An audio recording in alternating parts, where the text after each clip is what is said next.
We're used to thinking very highly of democracy, and by extension of ancient Athens, the civilization that gave rise to it. The Parthenon has become almost a byword for democratic values, which is why so many leaders of democracies like to be photographed there.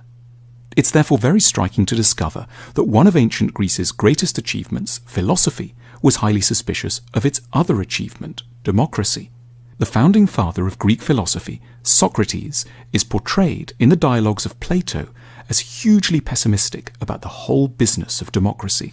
In Book 6 of the Republic, Plato describes Socrates falling into conversation with a character called Adimantus and trying to get him to see the flaws of democracy by comparing a society to a ship. If you were heading out on a journey by sea, asks Socrates, who would you ideally want deciding who was in charge of the vessel? Just anyone, or people educated in the rules and demands of seafaring? The latter, of course, says Adimantus.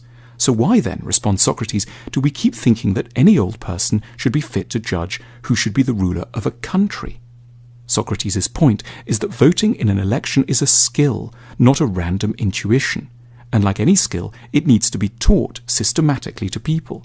Letting the citizenry vote without an education is as irresponsible as putting them in charge of a trireme sailing to Samos in a storm.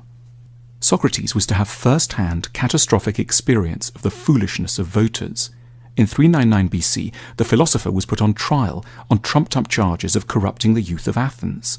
A jury of 500 Athenians was invited to weigh up the case and decided by a narrow margin that the philosopher was guilty. He was put to death by hemlock in a process which is, for thinking people, every bit as tragic as Jesus' condemnation has been for Christians. Crucially, Socrates was not elitist in the normal sense. He didn't believe that a narrow few should only ever vote. He did, however, insist that only those who had thought about issues rationally and deeply should be let near a vote. We have forgotten this distinction between an intellectual democracy and a democracy by birthright.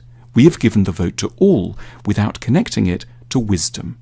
And Socrates knew exactly where that would lead, to a system the Greeks feared above all, demagoguery. Ancient Athens had painful experience of demagogues. For example, the louche figure of Alcibiades, a rich, charismatic, smooth-talking, wealthy man who eroded basic freedoms and helped to push Athens to its disastrous military adventures in Sicily. Socrates knew how easily people seeking election could exploit our desire for easy answers. He asked us to imagine an election debate between two candidates, one who was like a doctor and the other who was like a sweet shop owner. The sweet shop owner would say of his rival, "Look, this person here has worked many evils on you. He hurts you, gives you bitter potions, and tells you not to eat and drink whatever you like. He'll never serve you feasts of many and varied pleasant things like I will."